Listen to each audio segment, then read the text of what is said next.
Welcome back, everyone. Today I started playing the World Rapid Chess Championship, which is being held here in Almaty, Kazakhstan. Now, the tournament itself is 13 rounds, 5 rounds on day 1 and 4 rounds on days 2 and days 3. Now, obviously, it's a very long tournament, but you do want to get off to a good start. Now, I did arrive here a few days ago, but despite that, I have been struggling with jet lag a little bit once again. There's an 11-hour time difference between Almaty and Florida, so a little bit difficult. Obviously, one fun fact is that here at the hotel, one of the people who's staying here is, of course, the chess bras, Amon Hamilton and Eric Hansen. And one of the things that I've noticed is that my schedule's a little bit off, and I tend to be waking up and keeping rather odd hours. So when I've gone to breakfast very early and I've gone to dinner early, I have actually seen both of them. Now, they were recording a short vlog, I think, on one of the days, maybe it was yesterday, in fact, and during that time, I heard Eric say something about jet lag for the vlog. I don't know if they've published it, but I did hear that. So obviously, I'm not the only person struggling with jet lag.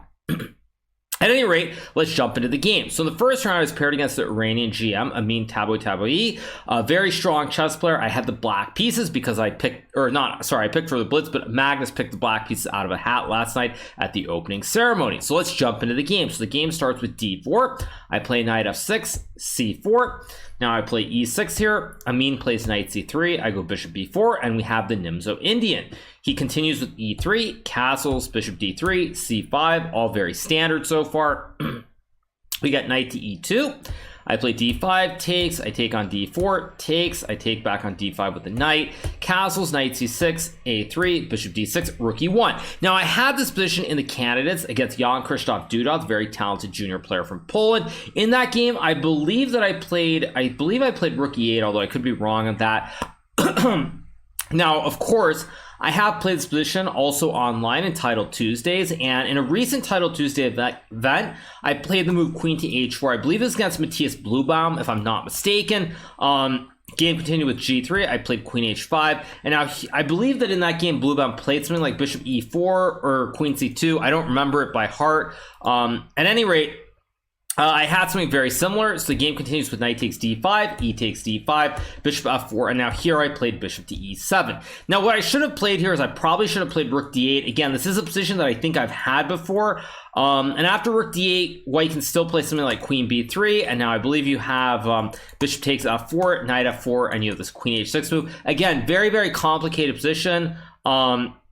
But it should be okay. Actually, now it's interesting. Computer gets some depth and it doesn't like the move, but the show goes on. At any rate, I play bishop e7, which is what I've played in the past in Title Tuesday, and now my opponent blitzes out queen b3. Now, already here, this is a spot where I was saying to myself, this is where I really regret being a professional streamer and not a professional chess player, because obviously my opponent has prepared based off of games that I've played online, not simply off of games that I've played over the board, and it makes it very uncomfortable when your opponent is blitzing moves. Now, in this position, I make a mistake. I play this move h6. Now, the reason behind me playing h6 is quite straightforward. In this position, or maybe not this specific position, but I knew there were various lines where white has this bishop on f4 and black can play g5 at some point, and it's okay. Now, in this position, after bishop to e3, d5 is now a big weakness, and I would be in a lot of trouble. So when I played h6 in the game, I played this for a couple of reasons. First of all, I was thinking too long, I was being very slow. Secondly, I thought it creates some luft maybe down the road. And third, I prepared to play g5 where the pawn is protected by the pawn in h6.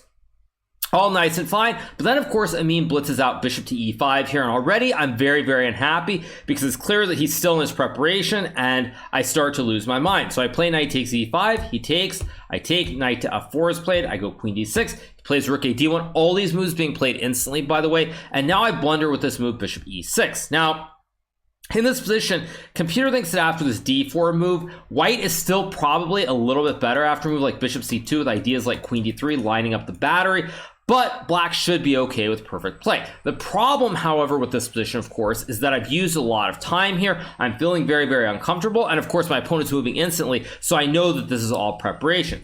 So because of that, I play this move bishop e6 fairly quickly, and this is an epic blunder by me, or shall we say an epic fail.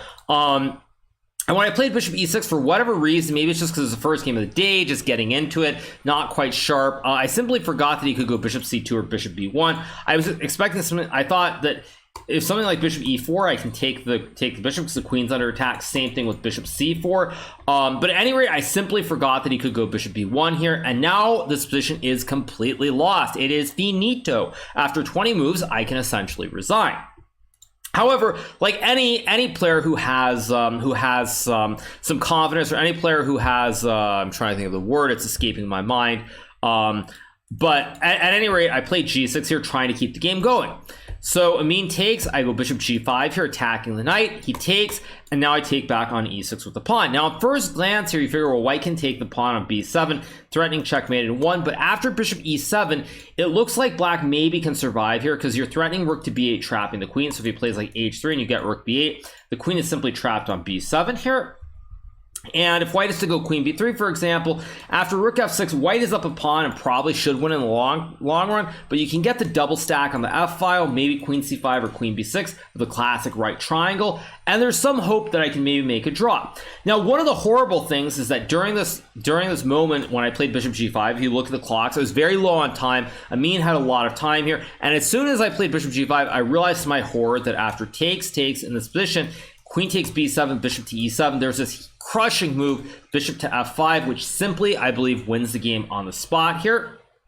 And the reason is because now, if I take back with the pawn on f5, white can go rook takes e7, and this is game over. If I take back with the rook, I lose my rook in the corner, so I can't really take either way without losing the bishop on e7 or the rook on a8, and I'm already down a pawn, so that even makes matters worse. Now, in this position, what I can try to do is play a move like rook a b8 here, but after bishop takes e6, I don't even sniff anything, because after queen takes e6, for example, white can now play queen takes b8, and after queen takes e1, rook takes e1, rook takes b8, rook takes e7, rook b2, and rook a7. White has a 3-on-1 on the queen side. Eventually, you can just trade the d pawn for the a pawn, and with a 3-on-1 here, white will win 99 times out of 100. So therefore, as Amin is thinking here, I realized to my horror that this exists, but the more time that he uses before playing knight takes e6, the more hopeful I was that maybe he would miss it. And much to my relief, he plays this move h4. Now, despite playing h4 and missing the win on the spot, white is still in great shape, and it's a very, very miserable position for black to play. So I go bishop to e7. What I would have loved to play is bishop d8, rerouting the bishop to b6, where I can attack the pawns on f2 and g3. But now after queen takes b7, I have to go bishop e7 and pray that he doesn't find bishop f5 here. If he doesn't find bishop f5, the show goes on. But Amin is such a good player that I didn't think I could gamble like that. So I play bishop e7, queen e3, attacking both pawns. I go king g7, takes. I go bishop f6, h5, rook d8. And now here Amin plays rook d3, rook c8, rook f3, rook to f8. And again, this game is not going very well here, but this is where Amin really sort of takes his foot off the gas pedal and things start to go wrong. What he should have played here is he should have slowed it down a little bit, played something like rook to e2, followed by rook d3, and then eventually king g2 and f4, or something like rook to b3, b6, and now again king g2 followed by f4, because bishop on g6 stops the rook from going to c2. So this should be winning with perfect play, I suspect, but Amin tries to rush it here. Obviously, at this point, he's up on the clock. He knows that I blundered in the opening or the early middle game phase, and there should be a way to punish it, but he gets a little bit too hasty here. So he plays rook d6.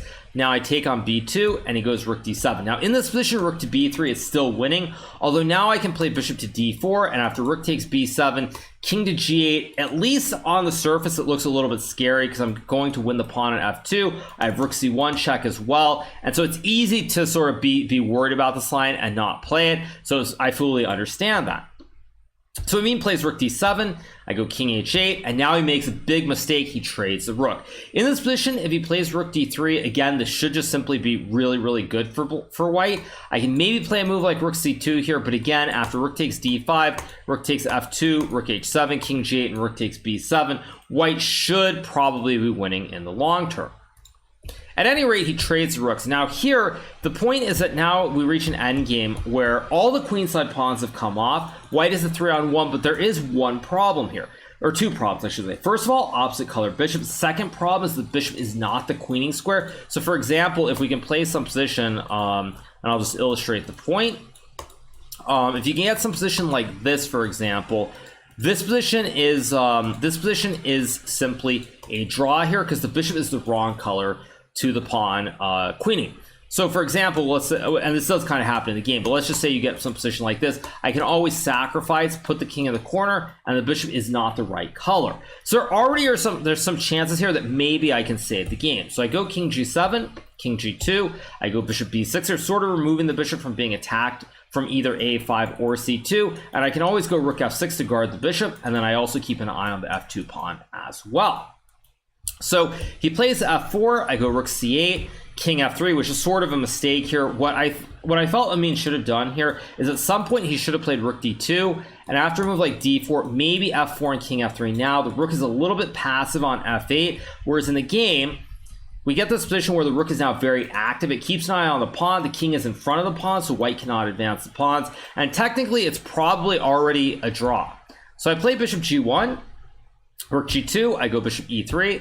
He goes king f5. I play d4 here. And now white has to be a touch careful because his pawn is actually very, very fast going up the board. I have d3 and d2 right away. So we get king e4 here, which stops d3 because then you would take the bishop. But after king f6, we get rook a2. I go bishop c1, he checks, king g7, check, king g8, not king f6 of course, because now if I go king f6, white can go king to d5, and there's checkmate in 1 with rook f7 next.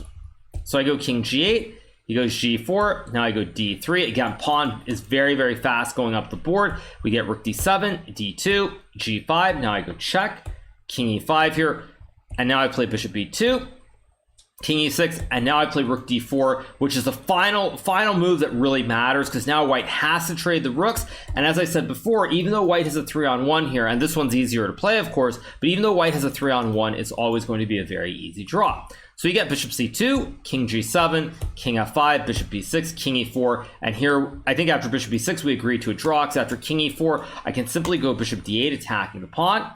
If white plays g6, I can always just blockade on the dark squares here. If white takes and we reach this position, then again I can just go king g7, king f5, king h6, king e6, king g7, f5, and I just wait forever on h4 and g5, and at some point, even if white goes f6, I can even just sit in the corner. Once again, wrong color bishop relative to the square for the pawn to queen on.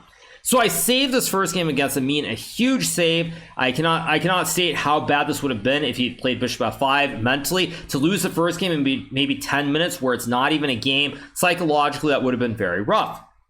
So in the second game, I drew against Vladislav Kovalev, a very strong player from Belarus. Now, I must say I was very unlucky with the pairings in the first 2 rounds. I played against 2 players where their classical ratings are, I think, in the 2670s or 2680s, but the rapid ratings are very puny. They're like 2520 and 2530 respectively. So a little bit unlucky with the pairings. I drew the first 2 games. And then in the third game, I won an important game against a Russian grandmaster. And the next game we're going to take a look at was from the 4th round, where I had the white pieces against Amin Basim. So very important game here. I drew the first 2 games. I'd won the 3rd game, trying really, really hard to build upon that win in round number 3. So I played d4, knight f6, c4, g6, knight c3, bishop g7, e4, d6, knight f3 castles, and now I play bishop d3. Now, obviously, I was not expecting the King's Indian from Amin. Fun fact, you guys, the first time that I ever played Amin Basim, I remember this very well, was in 1997. So 25 plus years ago, we played in the World Youth Chess Championship, the under 10 section in Caen, France. So I've played him many times over the years, and we know each other quite well. That being said, we also played on ICC and chess.com over the years, and usually he played this old Dutch line with e6, bishop e7, castles, and d6, queen e8. Obviously, as he's improved over the years, he's kind of given up on that, and he's started playing things that are a little bit more sound. So he plays the King's Indian, obviously a little bit of a surprise, but I decided to play bishop d3. Now, the reason behind this is not so much that I think bishop d3 is the best move. It's for a very simple fact that the world chess champion, Magnus Carlsen, played this against me in our Speed Chess Championship match, the final match, game number 2. So if it's good enough for Magnus, and Magnus obviously is studying chess all the time because he is a professional player, then why isn't it good enough for me? Obviously, I also did plays against him in the match as well, and I beat him. I think it was the 3rd or 5th game, one of the early games, where we flipped the colors, and I played this, so I thought, you know what, why not do it again if it's working so well? So we get e5, d5, a5, I play h3, knight to h5 here. Black wants to go knight f4 or f5. So I play g3, stopping the knight from jumping. Knight to a6 is played here by Amin. I go bishop to e3, queen to e8, preparing to play f5. Now I play knight h4, he goes knight c5, bishop c2, bishop to d7. Now I play queen e2, preparing to castle my king out of the center of the board. Now here Amin makes a very committal decision by playing this move f5. Now this was a very tough situation for me for a couple of reasons. In my mind, I knew that takes had to be the correct move here, and it feels like white should be better. Again, one thing that I've alluded to in various streams and some videos that I've done, there are a lot of positions where I played against computers like Ribka, Firebird, I think, and maybe Craft even in the old days. And there are a lot of situations where you try to get a King's Indian setup where the center is closed like this, and you try to play an f5 or an f4, and the computers always feel very, very happy. Whenever you get this structure, they feel very happy for the side that has traded, and black has these kind of loose pawns here in the center of the board. Now, for us humans, obviously, it feels kind of scary because the fact is that a lot of times when you look at King's Indian, you're thinking about this bishop becoming active. So to take in castles here feels very scary because after e4, the diagonal is open. If I go bishop d4, there's knight to d3 check. Apparently, if I play rook to g1 and g4, this is good, but still very hard to judge what's going on here, and it feels like this bishop on g7 might become very strong. So I decided to castle, which is apparently a mistake. Don't ask me why, but now Amin plays f4. Apparently, knight takes e4 is good for black because after I take and take, knight, oh, apparently there's b5, c5, knight to f6, bishop c2. And after b4, black is doing very well here. Don't ask me why, but apparently this is very, very, very good for black. At any rate, both of us obviously thought that trading was very bad because after takes, first of all, I can get the bishop here, but also I can even take and get a great bastion with this knight on e4 and c5 later on. So Amin plays f4, which is a move that I expected, and he played it pretty quickly. So I trade, I go g4, and now he plays f3, which is the thematic move. Now, the reason this is such an important move and it's very thematic is because if black plays knight to f6 here, I can now go pawn to f3. And one thing you'll notice here in this position is the bishop on g7 is very passive. It does not have any diagonals which are open. Now you could put the bishop on d6, but again, long term it feels like you have these double pawns. White is knight b5. I can reroute the knight to d3, and it just doesn't feel very attractive because there isn't counterplay for black here. So Amin plays f3, I take, and now he gets a great bastion with the knight on f4. More importantly, there's an open f-file, and of course, maybe he can put the bishop on h6. But the problem with sacking the pawn here is that even though you have this really beautiful pony on f4, you don't have a way to attack on the f-file because the knight is in the way. And so if you don't do something very, very quickly, white will just move the knight, play f3, knight e2, and just be up a pawn. So Amin plays h5, I go rook g1, now he plays a4 here, I go a3, stopping this a3 push, and also creating a permanent weakness with this pawn on a4. So he plays queen c8, I go knight to h2, rook to a6, now I go king b1, queen d8, and now I get rook g3 in, and at this point, it's already very, very tough for black to play, because even though you have this beautiful knight, you cannot move it out of the way to attack on the f-file. So we get hg4, I take back, he goes king f7, knight f3, rook to h8, and now I play queen e1. Very simple idea here to play queen to e3, attacking the pawn on c5, and also my pawn on g4 is very stable. The rook on g3 guards it, it stops rook h3, and it supports the knight on f3, which is potentially attacking the pawn on e5. So g5 is played here. Now, this is a move that sort of loses the game on the spot. Afterwards, Amin was really upset with himself for playing it. That being said, it's already a very miserable position to play because, again, in the long term, the rook is tied to the pawn in a4, so you can't really bring the rook into the game. So say you play queen e7, queen to e3, and you go like, let's just say queen d6 to illustrate the point. Problem is I always have knight b5 or knight d2 followed by knight b5, and again, it's a beautiful knight on f4, but you can't really move it, so it doesn't do anything. So Amin plays, or sorry, not Amin, yeah, Amin actually, sorry, same thing. They both are named Amin, losing my mind. He plays g5, I go queen to e3, queen to e7, and now I play knight d2. Very simple idea here that the rook and the bishop are tied to the pawn on a4, and so therefore I can start to reroute this knight and put it to either e3 or g3 and then to f5 because black has pushed the pawn.